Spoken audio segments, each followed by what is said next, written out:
Hi Pisces, this is Jav. Welcome po sa ating channel. By the way Pisces, this is timeless reading. Gamitin ang reading na ito bilang gabay lamang. Kung naka-resonate kayo, comment down. Tandaan, Pisces, ito ay general reading po. Kunin nyo lang po kung ano naka-resonate sa iyo. This is for you, Pisces.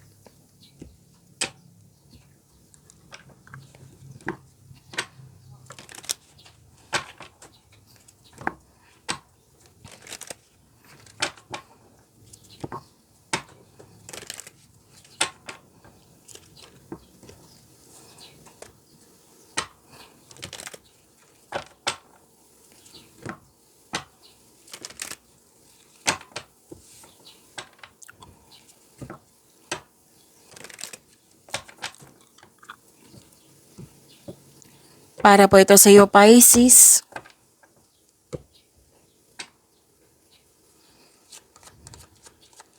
Maraming salamat po sa inyong patuloy na suporta, sa mga nag-donate, sa mga hindi nag-skip ng ads, maraming salamat po. Sa mga hindi pa nag-subscribe, subscribe na po kayo at click bell notification para malaman nyo na may bago tayong video. Para sa mga gustong magpa-reading, comment po kayo ng personal reading. Again, comment kayo ng personal reading and check my reply sa comment section.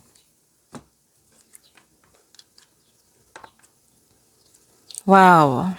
Pisces, ang ganda. Pisces, kumakain ako ng strepsils ngayon ha. Oo, focus kayo sa mensahe para may makuha kayong gamay. So again, kumakain ako ng strepsils kasi kailangan po.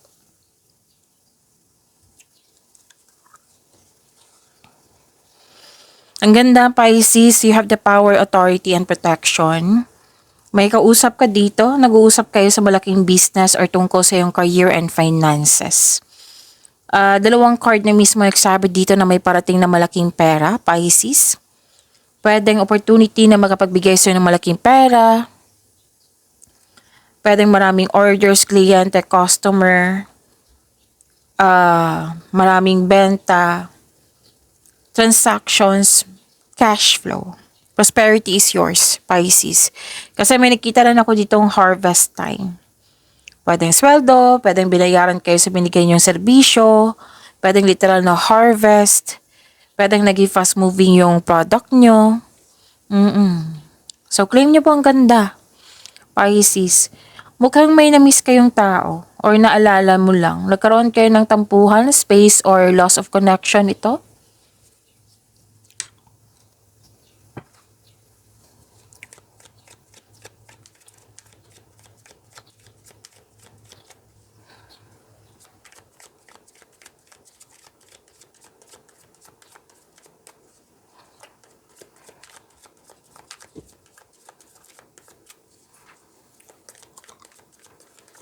Energy po ni Pisces.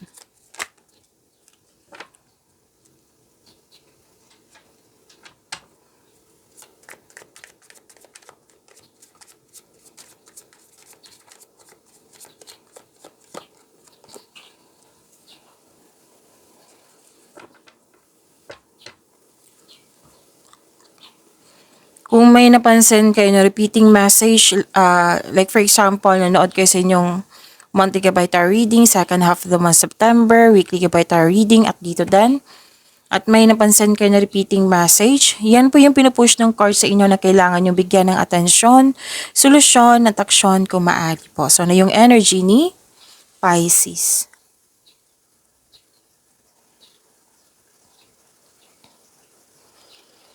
Gusto nyo magpahinga or nag-rest day na kayo ngayon, Pisces? Gusto nyo ng space or me time? Kasi nakikita ko yung stress at pagod mo. Parang nagkaroon ng anxiety din. Pero lalaban ka pa rin eh. Nagpahinga ka. Pagbalik mo, lalaban ka pa rin. Gusto mo mapag-isip ng mabuti para makapaghanda at magpagaling. So this card asks you to relax, calm your mind, and time for reflection, makatulong yan sa inyo. Tamang tulog, tamang meditation ay kailangan. Gusto niyo mag-focus sa inyong sarili. Yung i-evaluate, yung gusto niyo ng me time kasi gusto mong i-evaluate mo yung priorities mo sa buhay. Actually, tama tong gagawin mo. Putting space. Space is a sign of respect sa inyong sarili. Sa kapwa mo, sa connection nyo. Lahat naman tayo kailangan ng space eh. May araw talaga darating yung araw na kailangan natin ng space.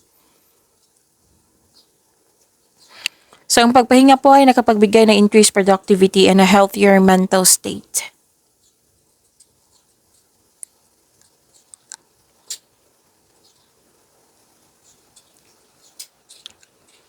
Nakikita ko rin dito na dalawang card na mismo nagsabi dito, Pisces, na nagmuni-muni kayo, nag-iisip ng mga plano pangarap sa buhay, nag-iisip ng mga desires sa buhay. At pwede din, Pisces, na pumipili ka. Pwedeng pumipili ka ng tao para pumipili ka ng tao. Like, may nakikita kasi ako dito, Pisces, na pwedeng nililigawan mo. Pumipili ka sa kanila kung sino yung very genuine sa'yo. Pero then, pumipili ka ng kaibigan kung sino yung very genuine sa'yo. Kumbaga, hindi siya generous, genuine. Kung may nabanggit akong generous kanina. Genuine, yung totoong-totoo sa'yo. Yung gusto mo yung mag-open up sa isang tao na totoong-totoo talaga. It might be dati, kahit sino lang yung magiging kaibigan mo, ngayon pumipili ka na. Pwede itong niligawan mo, pwedeng maliligaw po. Pero kung pumipili kayo, pwede din opportunities ha. Kung pumipili po kayo, lalo na parang nakakaramdam kayo ng pressure. Sabi ng card dito na huwag niyong hayaan na yung sa sobrang pag-iisip po. Kasi sobrang pag-iisip, ang ending niyan, malilito ka na.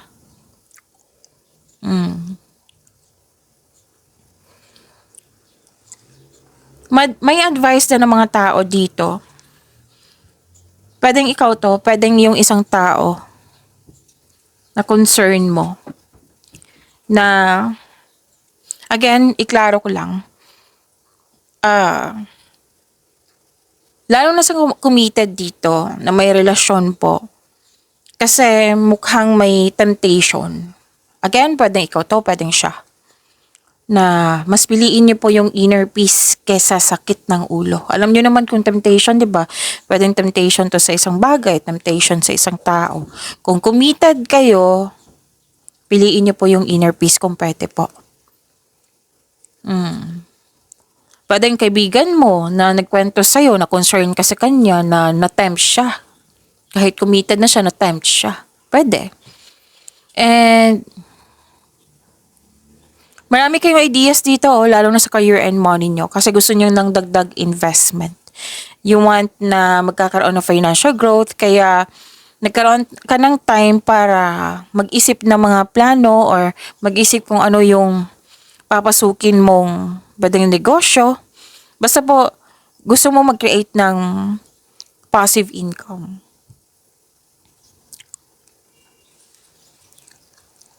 Action din to eh. Hindi lang siya ideas, kundi may kasamang action kasi you want mag-level up, you want magkaroon ng promotion.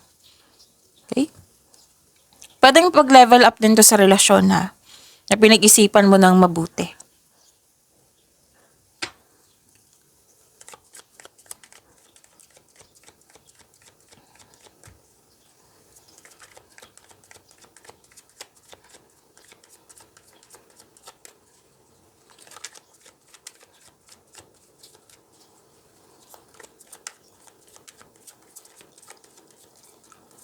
Career and money ni Pisces.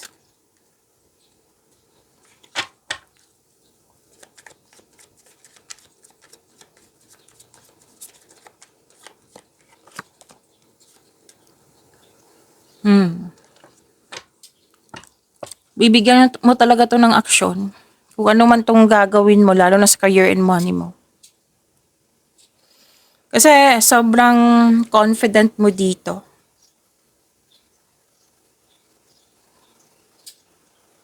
Dalawang card mismo nagsabi na sobrang confident mo. May dumating na pwedeng project, pagkakataon po. Pagkakataon na very excited ka. Na ito ay magpapasigla sa'yo. Bibigyan mo siya ng agarang aksyon. Kasi alam na alam mo yung gagawin mo eh. Naka-align to sa passion mo. At ang sabi ng card nyo dito na mabilis umunlad ang yung trabaho, yung negosyo mo. Kasi marunong ka makinig sa yung intuition. Ito ay humahantong sa pagtaas ng iyong kita, sweldo. Kung ano man yung iniisip mo dito, bibigyan mo siya ng aksyon. From your energy card to here sa inyong career and money. Kasi may go signal din dito. Dalawang card mismo nagsabi niyan ha.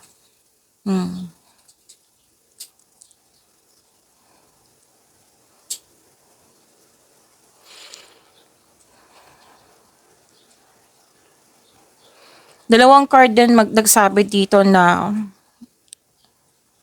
basta po walang alinlangan. Basta naniniwala kayo kasi may experience na kayo. Marami kayong experience. Malakas ang loob mo. Marunong ka makinig sa intuition. Basta bahala na. Ganun. Yung nakita ko, bahala na. Basta go ako nito. Oo. Nag-decide ka dito na you are very confident nga. Kasi may nakita kang potential. Okay? And sabi ng card, care is needed. Oo. So, kailangan na mag-ingat kayo sa padalos-dalos na pagpasya. Kailangan magkaroon ka ng konkretong plano at makinig din sa iyong intuition. New journey po ito. So, you should take a risk and try something new. Try to step out sa comfort zone mo. Kung seryoso kayo about your growth, then you have to step out from your comfort zone. Kung pwede po. Kasi nga, may nakita akong potential dito. Lalo na't magkakaroon siya ng financial growth. Pwedeng nangyari na ito ngayon ha, yung financial growth po. Kasi may sinabi din dito sa dalawang card mo na resulta sa inyong mga pagiging productive sa araw-araw. And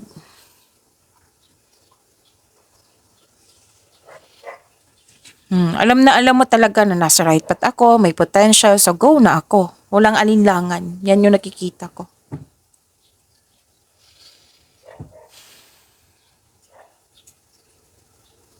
Nakikita ko rin dito, nagkaroon po ng pagkakaisa and you're making memories po.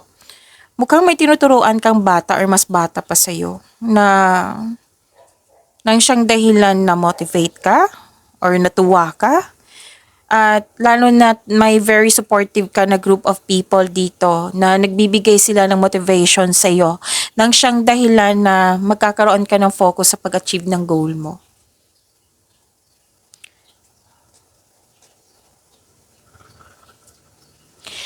Nakikita ko rin dito na nagkaroon po ng growth and patience.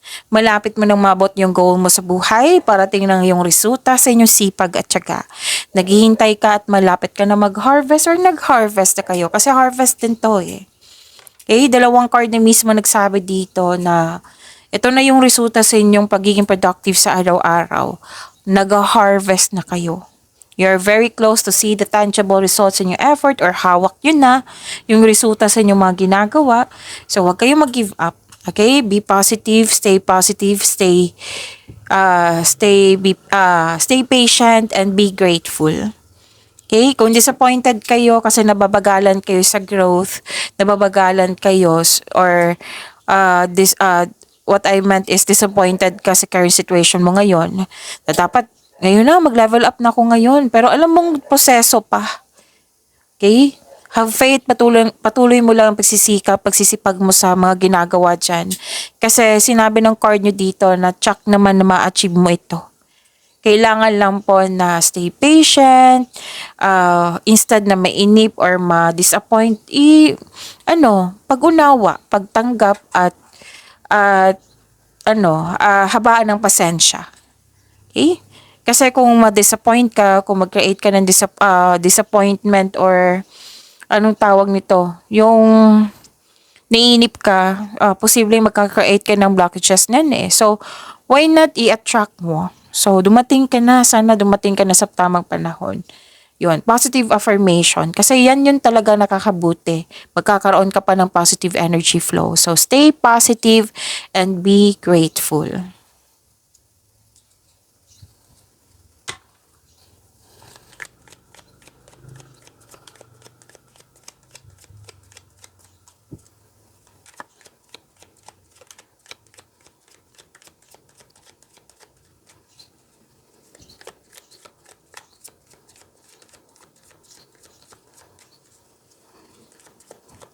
Love life, self-love, partnership, and romance ni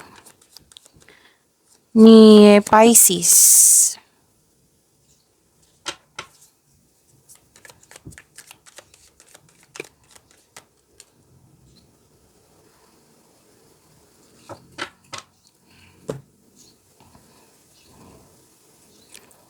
Okay, may nakita ko dito Pisces na nalungkot ka dahil sa loss of connection or pwedeng naalala nyo to. Single ka man may relasyon sa buhay mag-asawa. Grief, sadness na kailangan nyong ma-overcome.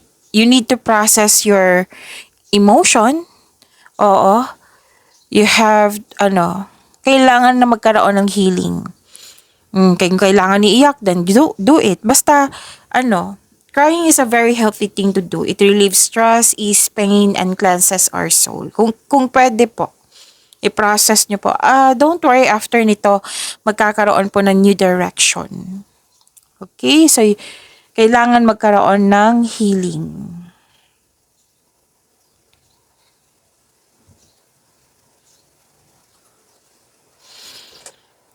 Okay. Sa mga single dito, ayaw mo masaktan, defensive ka, guarded ka, ayaw mo munang magkaroon ng relasyon. Nag-decide ka po dito. Para sa mga relasyon sa buhay mag-asawa, umiiwas ka ng away or confrontation. Kasi ayaw mo masaktan, ayaw mo masaktan, guarded ka. Yung nililimitahan mo yung sarili mo.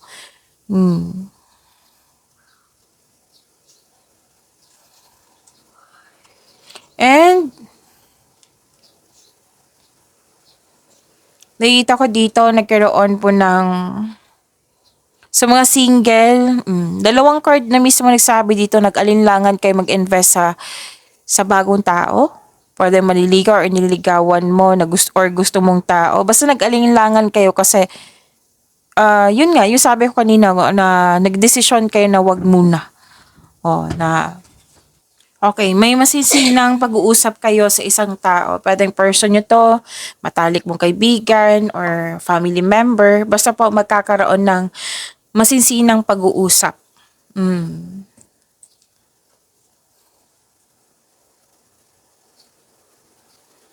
Nakikita ko rin dito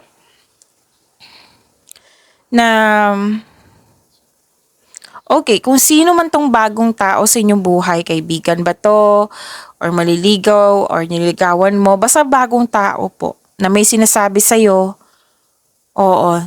sabi ng card, kilalanin mo muna. Diba, may sinabi, if this is offer, alamin mo muna. So, dalawa yung sinabi ng card dito, kilalanin at alamin. So, sa mga single, sa buhay mag-asawa, sa mga marelasyon dyan.